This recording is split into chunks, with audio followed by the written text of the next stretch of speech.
Hello my dear friends, and welcome to my channel. My name is Barbara, and today we're going to be going over Sun in the 7th house. This video is for you if you have this particular placement. If you're a cross watcher, welcome as well. This video can also apply to people who have Leo in their 7th house, so the Leo descendant, and if you have a Leo Venus. So the Sun in our natal charts deals with our ego, it's our identity, it's our sense of self. It can also be the things that we take pride in with that Sun energy. Sometimes with the Sun, they say it's who we think we are. Other times with the Sun, I've heard them say that it is who we are aspiring to be. Also with the Sun, it can deal with the father or that dominant masculine role in your life, and then in turn masculines in your life overall. So the 7th house deals with our interpersonal relationships. It can be romantic relationships, it can be your friends, it can be your lovers, it can be your business partners. It is all interpersonal relationships. So it's really interesting when you have the Sun in the 7th house, because a lot of your ego, a lot of your identity is now going to be formed through other people. That's a little bit of a struggle with this energy, because the question always is for 7th house in general, who are you when there is nobody around?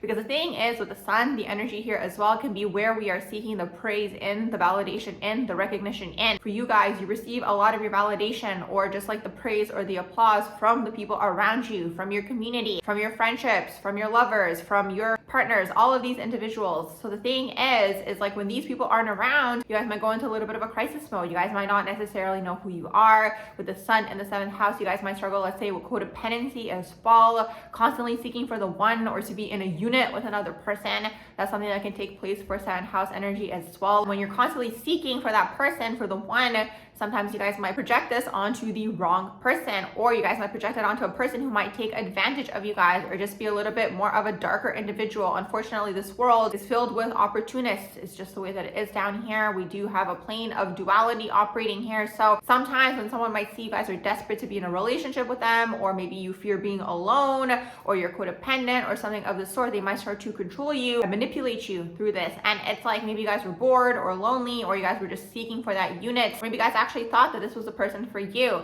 but unconsciously, if you guys have not resolved this issue of fearing being alone, fearing being on your own, even some codependency issues, you guys might get into dark relationships, or just like people who might take advantage of you guys, or just like people who might be controlling towards you guys, or like know exactly how to poke at your wound of fearing being alone. You guys might be, let's say, in relationships longer than you should, because again, you guys are getting a lot of your ego validation from the external people, from the external sources. But it doesn't just have to be in romantic relationships, because keep in mind, it's the 7th house, so it's all interpersonal relationships. You guys might see this pattern play out, let's say, in your friendships as well. This could also be a theme as well, where it's like, let's say you guys end up in friendships that are unbalanced. Let's say the other person, whether it's consciously or unconsciously, sometimes I don't think that people are outwardly malicious or trying to hurt people, but sometimes unconsciously it's just like people can pick up on the wound, and if they're unhealed, they might poke at the wound. Or it's like if they're controlling, they might start to control you with that wound. Or it's like if they have ulterior motives, let's say there's something that they want to do all the time, you guys might be like a people pleaser in the sense where it's like, oh, we're gonna do what you want to do, oh, it's okay to do what you want to do. So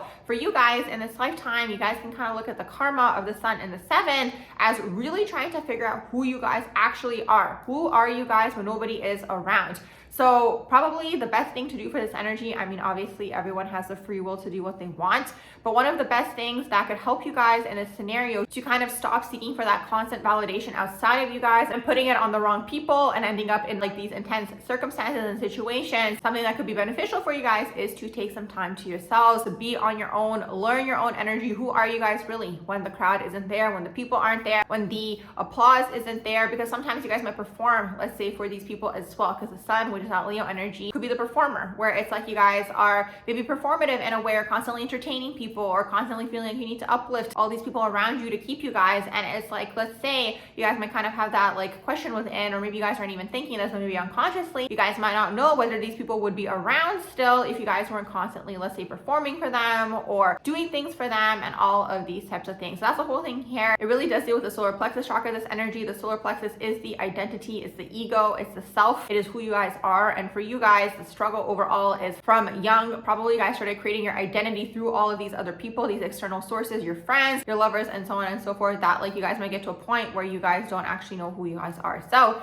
if you guys are able to take that time to yourselves to figure out who you guys are, what are your likes, wants, needs, and desires, it might help you guys heal, let's say, this fear of abandonment, or like the desperate energy sometimes of like just wanting to be in a unit with somebody else all the time. Like maybe even testing yourselves, let's say, to go to a restaurant by yourselves. That could probably be a huge fear. fear for this energy because you guys are so used to being in a unit with another person. But like the only way we can overcome these fears or wounds or just like these soft spots that we may have is really through doing that exact action, is really what that is. Because you guys will see more often than not, even if you guys do have a fear of abandonment, it might eventually end up happening anyways, because that's just kind of how the world works. Anytime someone has a huge fear about something, that thing might end up happening because it's like you're meant to overcome that fear. So it's better to take matters into your own hands and take that time to overcome that fear on your own, so you can be in these healthy relationships that you guys really do seek. Because for you guys, again, the identity is created through relationships, so relationships are going to be super important.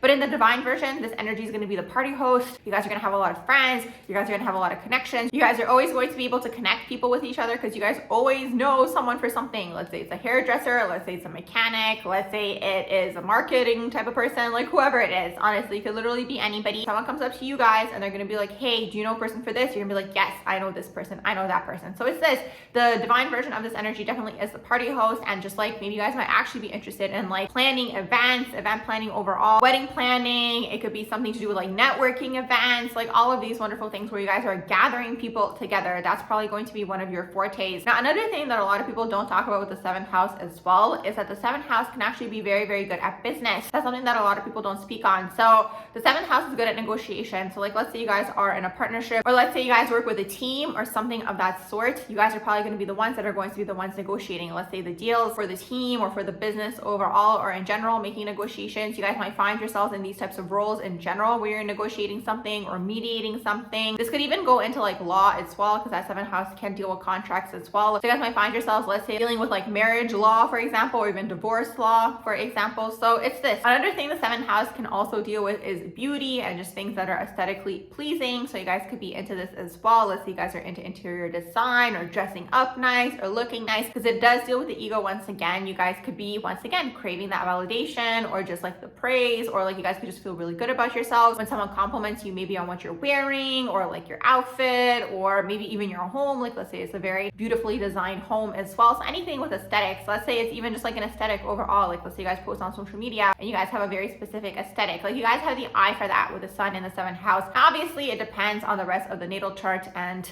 everything else that's going on in here and the aspects and all of these wonderful things. But this is the overall idea. You guys love beauty. You guys love things that are beautiful and things that look nice. And you guys yourselves are always going to want to look nice, and you're going to feel very nice when you guys do get that validation as well for looking nice or looking a certain type of way, or your outfit and all of these things. Now, another thing that I also wanted to mention as well is if we look at it from the perspective of the Leo 7th house as well, the 7th house deals with relationships overall. So the Leo in the 7th house is a very interesting energy because Leo is very loyal and they are very much about the heart chakra, but at the same time, Leo can be all about appearances and things looking nice, because it is like all about love, dating, and relationships. So sometimes you guys might fall into relationships or dynamics where it's like you guys are kind of just with the person because of the aesthetic or how you guys look together, or you guys might be really attracted to people who are of influence in one way, shape, or form, or like models, or it could be like actors or actresses, or even like athletes, like really people who are a little bit more elevated, those higher echelons of society. So you guys might find yourselves in these situations where it's like, it depends obviously on the rest of your natal chart, but it could be a situation where you're just dating someone because of the appearance or because the energies in your chart. Maybe someone could be about you guys just because of your appearance as well. So that could be something that does take place as well. And another thing too, in relationships, you guys are going to need a lot of admiration. You guys are going to need those words of affirmation, kind of like reassurance is really what that is for this energy, because again, it's Leo. Okay, the Leo energy really does deal with the external validation. Sometimes Leo is kind of like, I don't know, is it good or is it bad? Am I doing the right thing? Like a lot of their self-worth is contingent upon the external validation, whether it's of the crowd or whether it's of the partner or whether it is from the family, like whoever it is from. So it's like, this can either be a good thing or a bad thing, once again, just because again, within this world, there could be wounded people. So maybe someone could pick up on that wound and maybe, let's say, starve you guys of this attention you guys are seeking, or let's say you guys know that you need this. You guys can let your partner know that this is something that's really important to you guys. Or let's say you guys are dating someone with this energy in their chart, you guys can also give them that attention and admiration that they do seek. And it's like the more awareness that you have and the more you develop your solar plexus chakra, the less you're going to be depending on these external sources. So that could be something that you guys are working on throughout your lives as well. Now, another thing that I also want to mention in terms of like the Leo descendant energy, like the Leo in the 7th house energy, and connecting it to the sun in the 7th house as well, is like sometimes also Leo in the shadow can go into narcissism narcissism. So it's like maybe you guys might attract people who are like this in your relationships, or you guys might be like this in your relationships as well. So just something to keep in mind. Obviously, it's not going to happen for everybody. And again, it depends on the rest of the placements, but it's something that could be happening maybe energetically behind the scenes. And maybe you guys aren't aware of this. Now, if we look at the sun in terms of the father and then the dominant masculine role in your life and then masculines in general in your life, when you have sun in the 7th, this is a really interesting energy because once again, just like I've been saying for a lot of these videos, we do live in a plane of duality. So the energy can either go in the divine version or it can go into the shadow version. So in the divine version, this individual, the father figure or the dominant masculine role in your life, gave you guys a lot of this validation that maybe you guys were seeking. Absolutely could be this. Maybe this individual themselves was somebody who was very chatty, intellectual. Maybe they were a business person themselves. Maybe they were like a social butterfly or something of that sort. Now, in turn, if you look at it in the shadow direction, maybe this person, again, that dominant masculine role in your life, maybe they didn't have a strong sense of self. Maybe they weren't super in their own masculine energy within. Maybe they didn't have that solar plexus chakra developed. So then in turn, you guys may have inherited this energy as well, where you guys don't have that strong masculine energy within, because it's important to understand whatever is going on with the mother and the father and the dominant masculine role and the dominant feminine role in your lives. This then reflects how you guys express your own internal masculine and feminine energy within. So if you guys are working on this within yourselves, you would have to look at that dominant masculine role in your life to see what was taking place, let's say with their solar plexus chakra. How did they express themselves? Were they codependent? Were they dependent on everyone around them? Were they a people pleaser? Or were they in the divine version? Let's say they were a party host and it was like the healed version where it's like chatty, social butterfly. So it depends. It can go into either of these two directions. And maybe you guys didn't, let's say, get the validation. Let's say it's in the shadow sense. Maybe you didn't get the validation from this person, and unconsciously you guys might be acting in ways to receive that validation, because that's sometimes what the sun can tell us as well. It can tell us ways that we are looking for the attention from the father or that dominant masculine role in your life when you were growing up, whoever was that original caregiver, or if the roles were reversed as well. So it could absolutely go into this. That's a little bit deeper, but you guys would have to reflect and kind of go deep within to see what was actually taking place here. But that's the overall vibe here for sun in the 7th house. Definitely in the divine version, like I mentioned, social butterfly, super chatty, super intellectual, charismatic. But in the shadow, it can definitely be a people pleaser. People might not know who you guys are because you guys might be pleasing everybody and you guys might want to be friends with everybody. But at the end of the day, this is unrealistic that everyone is going to like you, because if we're realistic with ourselves, we don't like everybody either. So that's the whole thing here. It's understanding that you can't please everybody and to really figure out who you guys are in this lifetime. Like, really, who are you guys when the external people aren't around? And eventually healing and growing out of this energy, so you guys aren't always seeking that external validation, because sometimes people can like sense this and they can really take it to their advantage when you are in a situation like this. So with all that being said, I'm going to wrap up this video here on sun in the 7th house. I do hope you guys enjoyed my video. If you did, please do like, share, and subscribe, and I hope you all have a beautiful rest of the day.